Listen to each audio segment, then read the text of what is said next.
So I don't know what your masturbation practice is like, but it's likely time to update it and update your self-pleasure routine and your self-pleasure practice. Because the way that you make love to yourself is the way that others make love to you. The way that you approach yourself is the way that others approach you. Self-pleasure, masturbation, solo sex is so important even when you're in a relationship because you're building that field of how people come to you. You know, you're practicing how to orgasm on your back, orgasm standing up, orgasming in different positions and situations with different mindsets. You practice those things in solo sex. It's also a time when you connect with yourself and you really show yourself love. And when you have such a powerful self-love practice, it's hard to accept anything less from another person.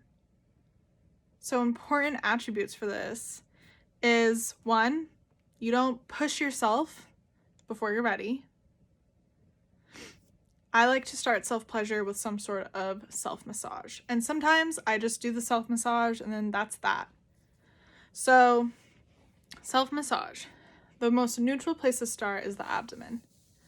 And you're just rubbing gently, small circles like this. You can use 2 fingers. You're really finding a comfortable pressure, not too hard, not too soft. You're really just finding a nice pressure. This is great because then you can learn to communicate to a partner how much pressure you want. For example, lately, I just really don't like light touch. You know what I'm talking about? So I'll tell my partner, no light touch. I need firm. That's just what I need right now. And I just, tell him that. I know what I need. I know what kind of touch I want. That's that. So, whatever touch you need right now. Rubbing on your abdomen. Massaging. And ideally, you are letting out noise. Letting yourself fully inhale. I recommend doing an open mouth breath. Really relaxing your throat. Really feeling yourself opening up. Being vulnerable with yourself, being intimate with yourself. And on the exhale, just letting out noise. Because when we make noise, it lets out so much tension. And eventually we become so much more comfortable with our voice. In fact, after doing a lot of self-massage practice where I expressed, my voice totally changed. It went from something I sounded super shrill, past videos I have of myself, I just sounded shrill. And now my voice sounds way more relaxed. And I hear myself on videos, I'm like, wow, that's my voice. Can you imagine liking your voice when you hear it in recording? It's possible. And this practice will definitely contribute to that. So, abdominal massage, great place to start. We hold so much tension in our tummies. Breast massage, again, a very sensitive area. This is around the heart space. There can be a lot of emotions here. I find that breast massage can be one of the best precursors to sex, especially solo sex. So you can just see, I'm just massaging from the ribs, both sides. Again, making circles. I like to pull up, drop, and just kind of do things like this. And just spend some time with each breast and just really feel into what do they actually want. Try to stay present. Try not to go off and think about your to-do list or whatever. This is practice, right? For being present during sex, right? So in these moments, just really be there with your body, with the sensation, fully feeling it. and just like letting your body guide you to the touch it wants. Your body knows what will make it feel good or knows what it needs for healing. It knows. So just follow it. Follow that intuition, follow that inner wisdom. Do not doubt it. Just go with it. You can kind of do rubs of the breastbone.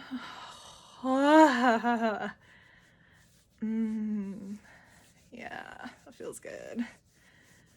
You shaking, whatever feels good. And then let yourself, process that, feel that.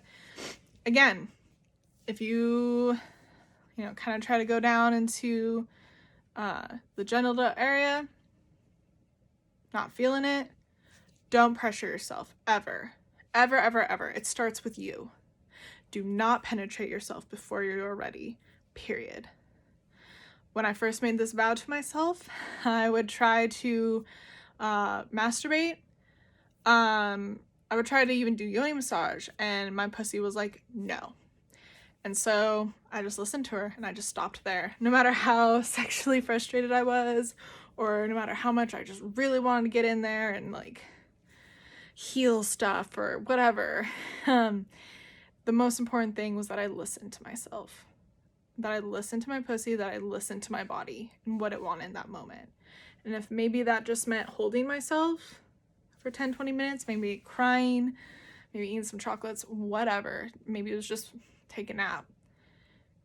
Those moments change everything. Those moments where you just listen and you don't think that you have to be doing something, that you have to be somewhere. You don't put all these expectations on yourself, and you just let yourself be and just listen to your body. This is building, setting up the foundation for how you want to be treated. You're treating yourself that way first. Do you want someone to like make you feel like you have to have sex when you rather sleep? No. No. You need to take a nap, you take a nap. You don't have to have sex for some weird reason. You don't have to pressure yourself into that. So it starts with you. It starts with you. The next place you can go to is yoni massage. And yoni massage can be super transformative, but it can also be really intense. So this is something that I recommend, be really easing into, making sure you have full permission. I start just massaging like the outside of the vulva, taking deep breaths. And then you can use your fingers, or you can use a hard wand, like glass or crystal, and just slowly moving inside. Once you get permission, I like to just put my hand there for a little bit and just feel that yes, naturally come forward. You can practice that with partners too. Just have them put their hand there. Don't have them, no movement, no nothing. Just let them be there and feel the yes come forward. That just feels amazing. And then go ahead and you're just rubbing. Again, with yoni massage, it's so important to do the exhale. So find a space where you can get as loud as possible. Put a pillow over your mouth or something. Make sure you're not suffocating yourself, but like whatever you got to do, like make it so you can make noise, because this makes a huge difference and it can and will do very powerful healing for you. So don't try to, when you do this practice, you need to be really gentle, you need to be really careful and mindful and listen. You don't need to get it all figured out in one session. One simple touch in one place will make a massive difference. Self-pleasure, self-massage, this is a relationship with you, which is a long-term relationship, right? It's for life, which means you don't need to like get it all sorted, get it all figured out, get it all over with in one session, 2 sessions, and then it'll be great from there and you can just kind of ignore it and stop thinking about yourself. No. You're thinking about yourself now all the time. That's the vow we made. We're thinking about ourselves all the time. So that means that, we're doing littler sessions more often with ourselves. Maybe it's just abdominal massage and you're done. With the yoni massage, maybe it's just like spending a few moments in like the 4 quadrants, the top, the bottom, left, right, or maybe you'll go a little deeper and you'll feel it and you'll know. So take yoni massage very gently. Do it with lots of ease. I like to, again, just kind of press in circles or press, inhale, and exhale. And then tension with yoni massage is the same as it was with abdominal and breast massage. This is a healing touch. You're not touching yourself to turn yourself on. You get turned on as a byproduct, maybe. You're touching yourself to feel connected, for self-trust, and to simply just feel good. You're touching yourself to heal yourself. Not just to get yourself into an erotic state. That will naturally happen on its own. It may not happen right away, but trust me, it will. It will happen. It 100% will. So with yoni massage, you're just circling inside, spending a little bit of time in each area. You don't have to go hardcore in each area. The less time you spend on this, I think the better. You'll have times when you're like, all right, I'm ready to go deeper. I'm ready to do a little bit of a deeper experience with this. Spend some more time in some of these areas. But when you're first starting, you're just like going gentle, checking it out, noticing what you feel, breathing through it, making noise. And then there will be times when you're ready to like feel into those spots more, because we hold so much, the yoni is so sensitive. We hold so much tension in there sometimes, right? And so, or we're just numb. It's either painful or it's numb. There's just like, so as you're feeling into those spaces, some will make it very apparent to you. You'll know, because you're listening to your body, right? You'll know when it's time to go deeper in that spot. Really feel into it. So first you're just feeling, just getting, acquainted with her, getting acquainted with what she wants once you get the permission to go inside. And then eventually you'll go a little bit deeper into different parts. So that's the power of yoni massage, and making it a habit to just kind of, okay, it's time to kind of just, reconnect with my yoni, see how she's feeling, see how she's doing, giving her some loving touch, giving her some healing touch, helping her release some tension, anything trapped in there, just giving her attention, being with her feelings, feeling the sensation or the lack of it, letting any pleasure arise naturally. And then if you want to go into masturbation, do it. So then with masturbation, make sure that you're make sure you're doing what you want to do, right? Be mindful if you're holding your breath. Be mindful if you're rushing yourself or trying to hurry. Be mindful what fantasies are coming forward, or if you're blocking fantasies. Are you judging your fantasies? Why are you doing that? Or do you have these intrusive fantasies that you feel weird about? Simply observe what comes forward. Observe what comes forward. Keep writing the pleasure that you have going on. Keep listening to your body, following that pleasure pathway, and pay attention to all the thoughts that come forward.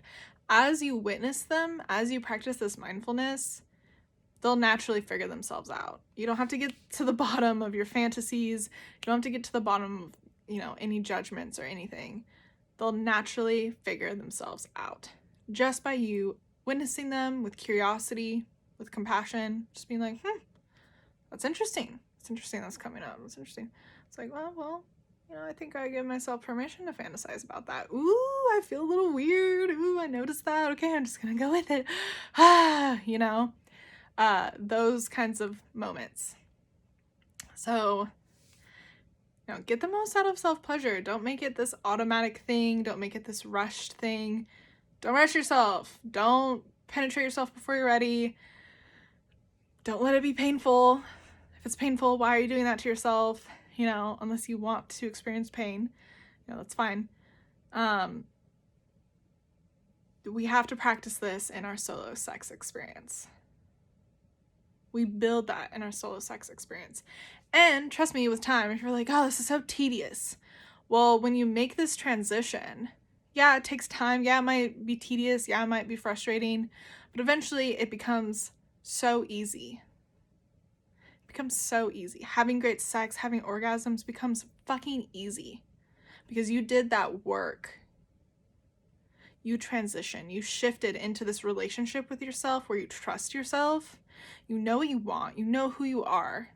You know what makes you feel good, and you feel comfortable, at least as comfortable as possible, speaking up about what you want and what you need to feel good. You feel comfortable with your fantasies. You feel comfortable with your sexuality, and you're always open to be more comfortable, and it just becomes an easy, natural part of who you are. You embody that. You embody it. So the embodiment transition can take time. It can totally be frustrating. It can feel like, ugh. But trust me that it will 100% pay off. And all those little moments where you cut off that critical voice, or you observe, you practice mindfulness, or that you choose to not, penetrate yourself when you're hearing like, no, I'm not ready. Those moments, all those little decisions where you start making different decisions, you start advocating for yourself, all those little moments add up. They add up. They seriously do. So these are 2 important building blocks. So today was all about massage and self-touch and self-pleasure. And I emphasize massage so much because I think I know that when you really allow yourself to have that healing, intimate, safe touch first, it becomes so easy to go into a masturbation session and have a great fucking time, And you're already listening to yourself so much in what you want that once you get into, more sexy touch, you're still following that same train of like, ooh, this feels good. I'm going to keep going with this. Ooh, this feels good. I'm going to keep going with this. It's just natural. You've already been practicing it. So you just keep going on that train with solo sex. And you're just like, this feels good. That feels good. I'm going with that. I'm following my pleasure pathway. I'm doing it. I'll add one more fun technique, one more tool. Masturbate in front of a mirror. Masturbate in front of a mirror. Masturbate in front of a mirror. This will make you so much more comfortable. Like all those things that come up where it's like, oh wow, that's what I look like. Like it just takes away that pressure, that unknowingness. It's facing the monster under your bed. You could stay under the covers and like wonder if it's there or not. It's either under there and you deal with it, or it's not there at all and then you don't have to worry about it, right? So it's like, deal with it. Deal with it. Face it. Face yourself when you're in your pleasure zone and learn to accept that. Hear the voices coming through being like, oh, that's interesting. Not true though, like I have like a double chin when I masturbate in front of the mirror, and that was one of the first things I noticed, and I'm like, oh, I should. I was like, wait, no, I don't need to do that. I don't need to do that. Why do I need to do that? I don't. Oh, that's my O face? Oh, the first thought was like, that's not cute. Then I was like, but I feel good, right? I feel fucking good, right? That's more important to me than looking cute. That's that commitment, that vow I made to myself. So masturbating in front of a mirror, that really, really contributes to awesome partnered sex, because you just don't give a fuck anymore. You've faced all those insecurities, and it's also fun and sexy, and it's kind of pushes those boundaries, helps you lean into those edges. So these are like the groundbreaking tools to have awesome orgasms with a partner. And I'm really excited for you to practice them.